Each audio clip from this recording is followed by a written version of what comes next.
Stop searching, start working. The easiest way to find office space is at comparetheoffices.com. All right, let's talk about something big that's on the horizon for businesses in England and Wales. I'm talking about a major financial shakeup. It's the 2026 Business Rates Revaluation. And trust me, if you run a business, you're going to want to pay attention because this will hit your bottom line one way or another.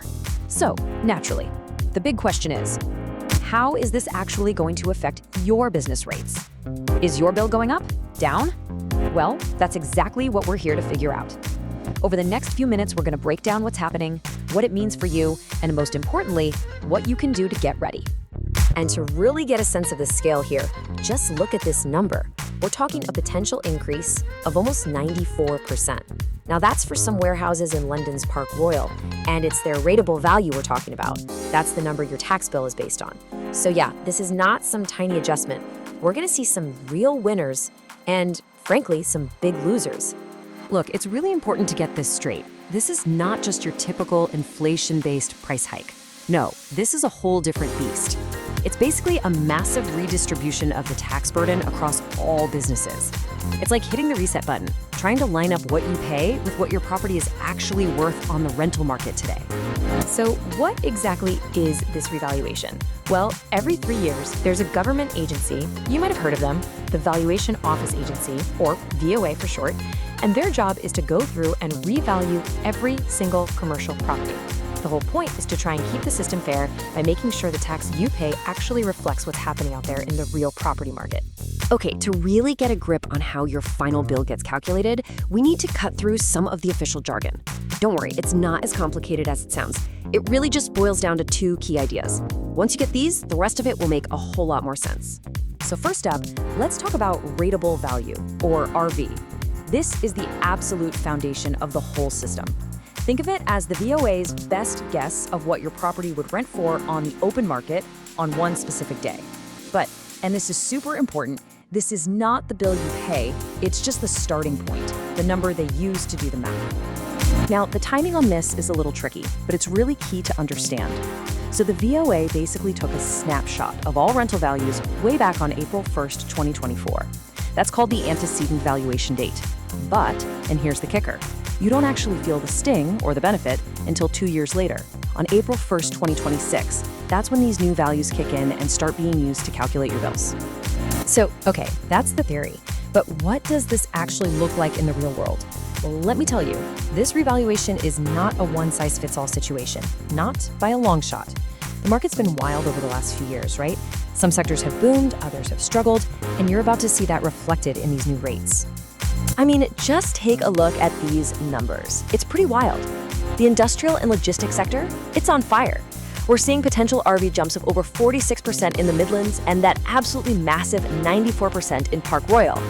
Offices in places like Manchester and London are booming too. But then you look at retail, and it's a totally different story. Prime spots in London are up, but head to Birmingham and high street values could actually drop by almost 15%. It's all over the map.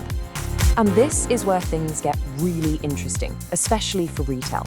So on one hand, the VOA's data is pointing to an overall national increase in retail values, about 9.3%. But on the other hand, we all know what's been happening on our high streets, right? Over 4,400 shops have just vanished since 2022. So you've got this real disconnect between the official numbers and what's actually happening on the ground. You know, this quote from Alex Probyn, a tax expert, really hits the nail on the head.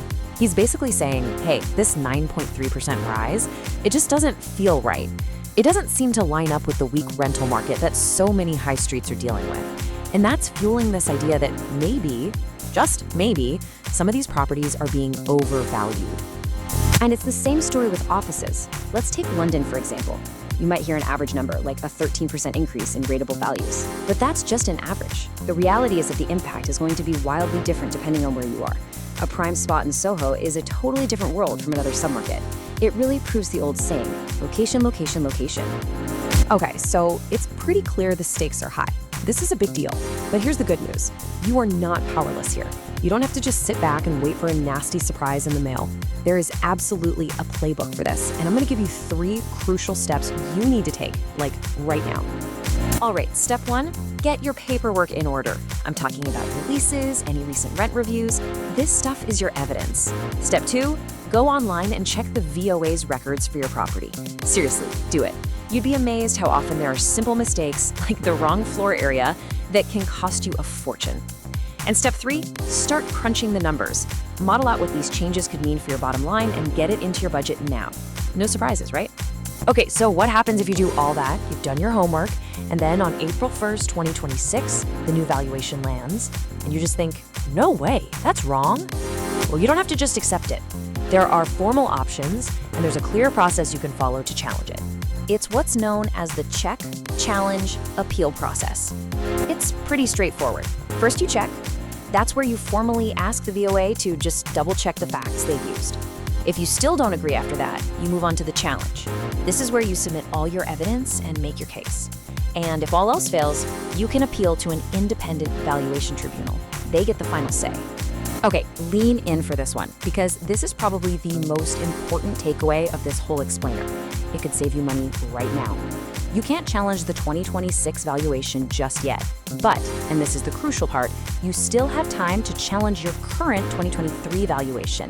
The deadline is March 31st, 2026. Why is this so huge? Because if you win that challenge, not only could it lower your future bill, but you could get a rebate on rates you've already paid for the last few years. That's real money back in your pocket. So it all comes down to this, really. The information is all out there. The deadlines are set in stone, and we know the impact is going to be huge for a lot of businesses. We've just walked through the playbook. So the final question is for you. Is your business going to be ready for the 2026 shakeup, or will you be caught unprepared?